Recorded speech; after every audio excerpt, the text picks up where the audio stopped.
ఇట్లాగే గ్రామాల్లో యేసన్న గారు సేవ చేస్తున్న రోజుల్లో అలా వెళ్తున్నాడు. ఎర్రబస్ ఎక్కెళ్దామని ఉంటారుగా మతం ఎక్కిన కొంతమంది మత కుర్రాళ్ళు ఆపారు. ఏమంటే యేసుప్రభు ఉన్నాడు అది ఇదని చెప్పావు, ఆయన చూపెట్టు. యేసన్న గారు అన్నారట, బాబు ఇందుగలడు అందులేడన్న సందేహం ఏలసుమి, ఆయన సర్వాంతర్యామి అంతటా వ్యాపించి ఉంటాడమ్మా, చూపెట్టమంటే నేనేం చెప్పాను. ఇంకో అది వద్దు, ప్రసంగాలు వద్దంటే ఇందాక 2 గంటలు చెప్పావుగా, మేము విన్నాం. అక్కడ యేసన్న గారు అన్నారట, అమ్మా మీరు బాగుపడడానికి అడిగేటట్లేదు, ఇవన్నీ వద్దులేమ్మా, తర్వాత మాట్లాడుతుంది సార్ వచ్చిన కాదు, మేము మీ మతంలో దిగేస్తాం.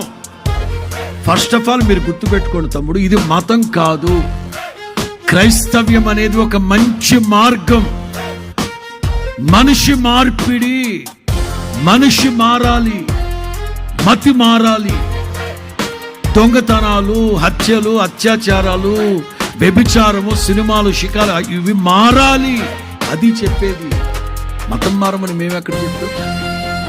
దేవుడు లేడని బుద్ధిహీనుడు అంటే అర్థం ఏంటంటే బుర్రలో గుజ్జు లేనోడేగా. వీడి బుర్రలో గుజ్జు లేదు అన్నాడు. ఏం మాట్లాడుతున్నారు మీరు సార్? గుజ్జు లేకపోవడం ఏంటి?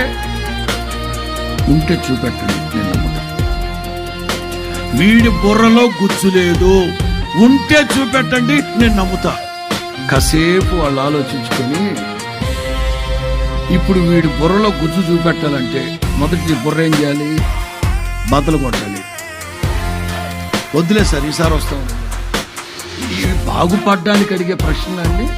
ఏం సార్ పాస్టర్లో బాగుపడడానికి అడిగే ప్రశ్న?